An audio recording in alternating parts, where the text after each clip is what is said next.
Hello friends, मैं रिशु सिंह आप सभी का स्वागत करती हूं अपने यूट्यूब चैनल पे। और आशा करती हूं कि आप सब ठीक होंगे और पढ़ाई कर रहे होंगे। तो चलिए आज शुरू करते हैं। आज का टॉपिक है भक्ति काल पर महत्वपूर्ण प्रश्नोत्तरी भाग 4। तो चलिए शुरू करते हैं। कमल दल नैनन की उन्मानी विसरत ना ही सखी मोह मन पे मंद मंद मुस्कान।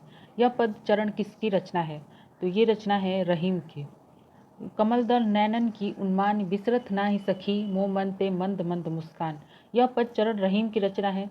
रहीम दास द्वारा रचित प्रमुख रचनाएं हैं रहीम दोहावली, बैरवे नायिका भेद, मदनाष्टक, रास पंचाध्यायी, नगर शोभा आदि। रहीम की अन्य रचनाएं हैं रहीम दोहावली, बैरवे नायिका भेद, मदनाष्टक, रास पंचाध्यायी, नगर शोभा आदि। तो अगले क्वेश्चन पे चलते हैं। संवत 1375 से 1700 तक के साहित्य में कौन सी भावधारा परिलक्षित होती है? तो वो है भक्ति। संवत 1375 से 1700 तक ये के साहित्य में भक्ति भावधारा परिलक्षित होती है। इस काल में भक्ति अपने चरमोत्कर्ष पर थी। तुलसी और सूर जैसे कवियों ने भक्ति का पूर्व प्रसार किया। डॉक्टर ग्रियर्सन ने भक्ति काल को हिंदी का स्वर्ण युग कहा। अगले क्वेश्चन पे चलते हैं। ओम जय जगदीश हरे की आरती की रचना किसने की है? तो वो है श्रद्धाराम फिलौरी। ओम जय जगदीश हरे आरती की रचना श्रद्धाराम फिलौरी ने की है। इनके द्वारा रचित उपन्यास भाग्यवती 1877 है। इन्होंने पहला उपन्यास भी लिखा था, वो है भाग्यवती। और आत्मचिकित्सा, तत्वदीपक, धर्म संवाद, उपदेश संग्रह आदि इनके काव्य ग्रंथ हैं। अगले क्वेश्चन पर चलते हैं। रामानुज के श्री संप्रदाय में किसकी उपासना होती थी? तो वो है विष्णु। रामानुज के श्री संप्रदाय में विष्णु की उपासना होती थी। ये राम को विष्णु का अवतार मानते थे। इनका दार्शनिक सिद्धांत विशिष्टाद्वैत सिद्धांत कहलाता है। कहा जाता है कि लक्ष्मी ने इन्हें जिस मत का उपदेश दिया उसी के आधार पर इन्होंने अपने मत का प्रवर्तन किया, इसलिए इनके संप्रदाय को श्री संप्रदाय कहते हैं। इनमें से कौन आलवार महिला संत है? तो वो है आंडाल। इनमें से आलवार संत दक्षिण के वैष्णव संत हैं। इनकी संख्या 12 है। आंडाल दक्षिण की आलवार महिला संत है, जबकि सहजोबाई तथा मीराबाई उत्तर भारत की महिला संत कवि हैं। तो ये सहजोबाई और मीराबाई उत्तर भारत की महिला संत कवित्री हैं। इनमें से कौन वैष्णव भक्ति का आचार्य नहीं है? तो वो है शंकराचार्य। इनमें से कौन वैष्णव भक्ति का आचार्य नहीं है? वो है शंकराचार्य। बाकी वल्लभाचार्य शुद्धाद्वैतवाद, माधवाचार्य द्वैतवाद और रामानुजाचार्य विशिष्टाद्वैतवाद से संबंधित आचार्य हैं। ये सभी वैष्णव भक्ति आचार्य हैं। वैष्णव भक्ति में सगुण की प्रधानता रहती है, जबकि शंकराचार्य अद्वैतवाद से संबंधित आचार्य हैं। इसका मुख्य धर्म या भक्ति स्मृति है, जिसमें निर्गुण की प्रधानता होती है। गंग कवि का जन्म स्थान है इटावा। ये क्वेश्चन यूजीसी नेट में भी पूछ चुका है कि इटावा के कौन से कवि हैं? तो वो हैं गंग कवि। गंग कवि का जन्म स्थान इटावा है। ये अकबर के दरबारी कवि एवं रहीम के मित्र थे। भारतीय साहित्य के अनुपम व्यक्तित्व के धनी गंग की प्रमुख रचना चंद छंद वर्णन की महिमा है। इनकी एक प्रमुख रचना भी है जिसका नाम है चंद छंद वर्णन की महिमा। सखी संप्रदाय को कहा जाता है। सखी संप्रदाय को हरिदासी संप्रदाय कहा जाता है।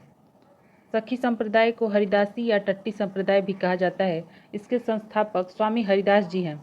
राधा बल्लभ संप्रदाय के संस्थापक हित हरिवंश हैं और गौड़ीय संप्रदाय के प्रवर्तक चैतन्य महाप्रभु हैं। चैतन्य मत का दार्शनिक सिद्धांत अचिंत्य भेदाभेद कहलाता है। अष्टछाप के संस्थापक विठलनाथ जी हैं। निम्नलिखित में से कौन हनुमत चरित का रचयिता है? तो वो है रायमल पांडे। हनुमत चरित के रचयिता हैं रायमल पांडे। और नाभादास की रचना है भक्तमाल अष्टयाम। और तुलसीदास की प्रमुख रचना है कवितावली, रामचरितमानस, ये सब। और अग्रदास की रचना है राम ध्यान मंजरी, अष्टयाम या राम अष्टयाम। अगले क्वेश्चन पे चलते हैं। भ्रमर गुफा के लिए दूसरा उपयुक्त नाम है ब्रह्मरंध्र। भ्रमर गुफा के लिए दूसरा उपयुक्त नाम ब्रह्मरंध्र है।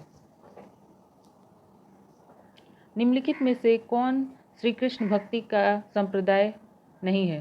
निम्नलिखित में से कौन श्री कृष्ण भक्ति का संप्रदाय नहीं है? तो वो है तत्सुखी संप्रदाय।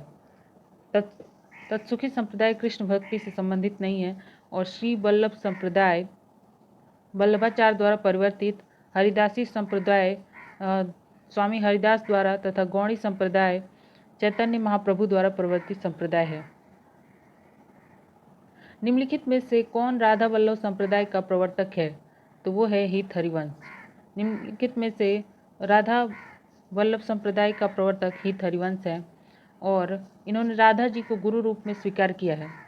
और वल्लभ संप्रदाय वल्लभाचार्य जी ने चलाया है। इन्हें पुष्टि मार्ग का प्रवर्तक और शुद्धाद्वैतवाद सिद्धांत का प्रतिपादक माना जाता है। और निम्बार्क संप्रदाय निम्बार्काचार्य ने चलाया है। हरिदासी, सखी या टट्टी संप्रदाय, ये तीनों एक ही संप्रदाय के नाम हैं जिसको स्वामी हरिदास ने चलाया है। और गौड़ी संप्रदाय चैतन्य महाप्रभु ने चलाया है। निम्नलिखित संप्रदाय को उनके अनुयायियों के साथ मिलाइए। तो वल्लभ संप्रदाय के अनुयायी हैं गोविंद स्वामी और निम्बार्क संप्रदाय के अनुयायी हैं हरिव्यास देव और राधा वल्लभ संप्रदाय के अनुयायी हैं दामोदर दास और चैतन्य संप्रदाय के अनुयायी हैं गदाधर भट्ट। तो ये हैं आपके ऑप्शन। और जो जगन्नाथ स्वामी बचते हैं इनका संप्रदाय है हरिदासी, सखी, टट्टी संप्रदाय के अनुयायी ये हैं जगन्नाथ गोस्वामी। और सब संप्रदाय पुरस्कर्ता हैं वल्लभ संप्रदाय के हैं वल्लभाचार्य, निम्बार्क संप्रदाय के निम्बार्काचार्य और राधा वल्लभ संप्रदाय के हित हरिवंश और चैतन्य संप्रदाय के चैतन्य महाप्रभु और हरिदासी, सखी, टट्टी संप्रदाय के स्वामी हरिदास। रामचरितमानस, पद्मावत, सूरसागर, कवितावली, कबीर दोहावली जैसे ग्रंथ किस काल की देन है? तो वो है भक्ति काल। रामचरितमानस, पद्मावत, सूरसागर तथा कबीर दोहावली जैसे ग्रंथ भक्ति काल की देन है। भक्ति काल रामाश्रयी, कृष्णाश्रयी, प्रेमाश्रयी एवं ज्ञानाश्रयी 4 शाखा में विभक्त है, जिसमें रामचरितमानस रामाश्रयी शाखा का, सूरसागर कृष्णाश्रयी शाखा का और पद्मावत प्रेमाश्रयी शाखा का तथा कबीर दोहावली ज्ञानाश्रयी शाखा का प्रतिनिधि काव्य ग्रंथ है। अगले क्वेश्चन पे चलते हैं। विभिन्न मतों के आधार पर हिंदी में भक्ति काव्य की कितनी शाखाएं मानी जाती हैं? तो वो हैं 4। विभिन्न मतों के आधार पर हिंदी में भक्ति काव्य को 2 धाराएं निर्गुण धारा, सगुण धारा मानी गई हैं। इनमें से प्रत्येक की 2-2 शाखाएं निर्गुण धारा की ज्ञानाश्रयी तथा प्रेमाश्रयी तथा सगुण धारा की रामाश्रयी एवं कृष्णाश्रयी मानी जाती है। इस तरह भक्ति काव्य की 4 शाखाएं हो जाती हैं। तो यहाँ पे सारे क्वेश्चन समाप्त होते हैं। और आपको मेरी वीडियो कैसी लगी तो प्लीज़ लाइक और कमेंट करके बताइएगा और चैनल को सब्सक्राइब करिए और अच्छी लगे तो शेयर भी करिए। धन्यवाद।